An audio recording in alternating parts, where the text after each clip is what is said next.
नमस्कार दोस्तों, आप देख रहे हो अनलिमिटेड क्रिकेट टॉक। दोस्तों, पाकिस्तान और वेस्टइंडीज के बीच दूसरा टेस्ट मैच अब एक रोमांचक मोड़ पर पहुंच चुका है। जी हाँ दोस्तों, तीसरे दिन का खेल जब शुरू हुआ उस वक्त सबकी निगाहें थी बाबर आजम के ऊपर, लेकिन बाबर आजम एक बार फिर शतक से चूके और 3 साल का लंबा इंतजार अभी भी फैंस को करना पड़ेगा। तो कैसे हुए बाबर आजम आउट? क्योंकि किसी बॉलर ने तो उनका विकेट नहीं लिया था। अब कैसे गिरा उनका विकेट, साथ ही अब पाकिस्तान कैसे पहुंच गई है इस टेस्ट मैच को जीतने के करीब, सब कुछ एनालाइज करके मिलेगा आपको जानने के लिए आगे वीडियो में। साथ ही मैच रिकैप, मैच हाईलाइट के बारे में भी बातें होंगी। तो वीडियो को एंड तक देखें और अगर पहली बार विजिट कर रहे हो तो चैनल को लाइक शेयर सब्सक्राइब जरूर कर ले। वीडियो इन्फॉर्मेटिव लगे तो शेयर जरूर करना। दोस्तों, हुआ ये कि पहले टेस्ट में पाकिस्तान को हार मिली थी 90 रनों से, और टेस्ट में हार के बाद जब दूसरा टेस्ट मैच शुरू हुआ उस वक्त पाकिस्तान ने टीम में 4 चेंजेस किए। इसके बाद सबको उम्मीद थी कि शायद पाकिस्तान इस टेस्ट मैच को जीतकर सीरीज़ 1-1 से बराबरी करेगा या फिर बाबर आजम की कप्तानी में एक और सीरीज़ वाइट वॉश होगा। सबका इंतजार था, लेकिन जब पहले 2 दिन का खेल हुआ उसमें पाकिस्तान डोमिनेट कर रहा था अब्दुल्ला शफीक के शतक के बदौलत और साजिद खान के 4 विकेट की बदौलत। जब तीसरे दिन का खेल शुरू हुआ वहाँ पर सबकी निगाहें थी बाबर आजम के ऊपर। बाबर आजम 86 रन पर बैटिंग कर रहे थे। सबको उम्मीदें थी कि बाबर आजम सेंचुरी बनाएंगे, और दिसंबर 2022 के बाद जो टेस्ट क्रिकेट में उनका सेंचुरी नहीं आया है वो सेंचुरी आएगा। साथ ही ओडीआई में उन्होंने आखिरी सेंचुरी 2023 में अगस्त में लगाया था। तो 3 साल हो गए उनके इंटरनेशनल सेंचुरी को, और टेस्ट क्रिकेट की बात करें तो 4 साल हो गए, एक भी सेंचुरी नहीं आया है। सबको इंतजार था बाबर आजम सेंचुरी लगाएंगे, लेकिन हुआ ये कि पहले सेशन में स्टार्टिंग के ओवर्स में पाकिस्तान बहुत ज़्यादा डिफेंसिव हो गया, बहुत ज़्यादा रोक कर गेंदे खेलने लगा, और इस प्रोसेस में प्रेशर बढ़ता गया। प्रेशर ऐसा बढ़ा कि फिर स्ट्राइक रोटेट करने के लिए भी जद्दोजहद करनी पड़ी, और इसी चक्कर में बाबर आजम हो गए रनआउट। और उनके रनआउट होते ही पाकिस्तान का एक बार फिर कोलैप्स हुआ। जैसे पहले टेस्ट में हमने देखा था कि आखिरी 7 विकेट सिर्फ 38 रनों पे गिरे थे, यहाँ भी कुछ वैसा ही हुआ। 60-70 रन पे पाकिस्तान के आखिरी के 7 विकेट्स गिर गए। तो वैसा ही कुछ कोलैप्स हुआ जैसा पहले टेस्ट में हुआ था, और जिसके कारण पाकिस्तान पहुंची 387 के स्कोर पे।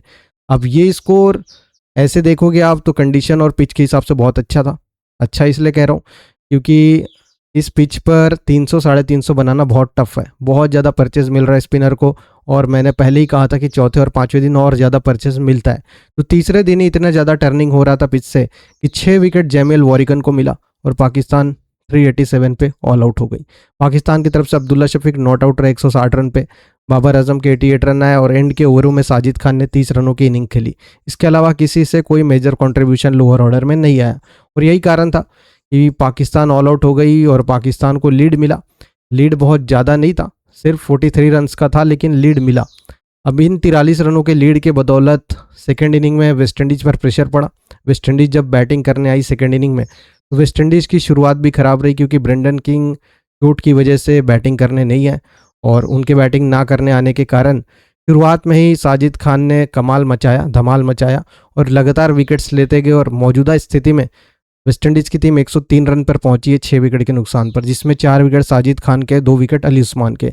और इससे पता चल रहा है कि स्पिनर्स को कितनी ज़्यादा मदद मिल रही है इस पिच और कंडीशन से, जबकि डे 3 में ही इतना ज़्यादा मदद मिलने का मतलब है कि चौथे और 5वें दिन और भी ज़्यादा मदद मिलेगी। अब पाकिस्तान जीत के करीब कैसे है? तो देखो, अभी जो सिचुएशन है, वेस्टइंडीज़ 60 रन से आगे है और उसके 6 विकेट्स गिर चुके हैं। और अगर आप टेक्निकली देखो तो ब्रेंडन किंग बैटिंग करने नहीं आने वाले हैं। तो 7 विकेट गिर चुके हैं, 3 विकेट बचे हैं, जिसमें सारे बॉलर्स हैं। एक जस्टिन ग्रीव्स ऑलराउंडर के रूप में बैटिंग कर रहे हैं, क्रीज पर मौजूद है। तो ऐसे में 40 से 50 रन और बन सकते हैं, और वेस्टइंडीज़ कहीं ना कहीं ऑल आउट हो जाएगी। और इस पिच पर 4th इनिंग्स में 100 रन का चेस बहुत टफ नहीं होगा, टफ होगा, क्योंकि पिच से बहुत ज़्यादा स्पिन हो रहा है, और वेस्टइंडीज़ के पास भी क्वालिटी स्पिनर है जैमिल वॉरिगन।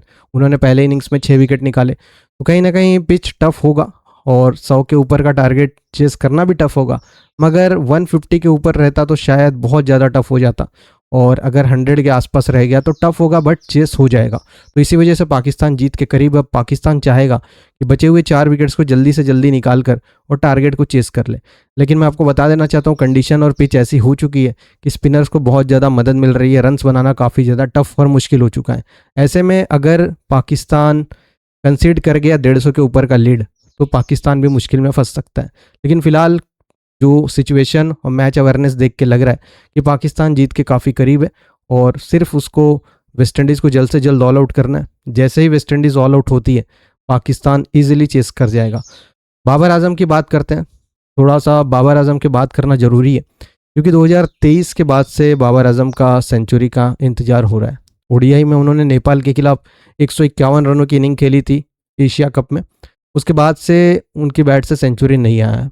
वहीं टेस्ट क्रिकेट की बात करूँ तो न्यूजीलैंड के खिलाफ उन्होंने 2022 दिसंबर में सेंचुरी लगाया था। उसके बाद से टेस्ट क्रिकेट में भी सेंचुरी नहीं लगाया।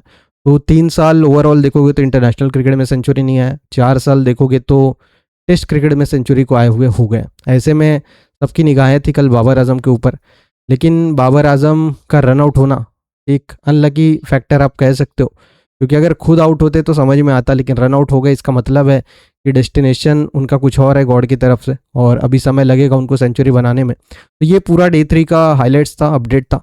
बाबर आजम कैसे शतक से चूके, पाकिस्तान जीत के करीब कैसे पहुंच चुकी है, सबको लेकर ये खास वीडियो था। और भी लेटेस्ट अपडेट्स के लिए चैनल को लाइक शेयर सब्सक्राइब कर लो और वीडियो को ज़्यादा से ज़्यादा शेयर कर दो।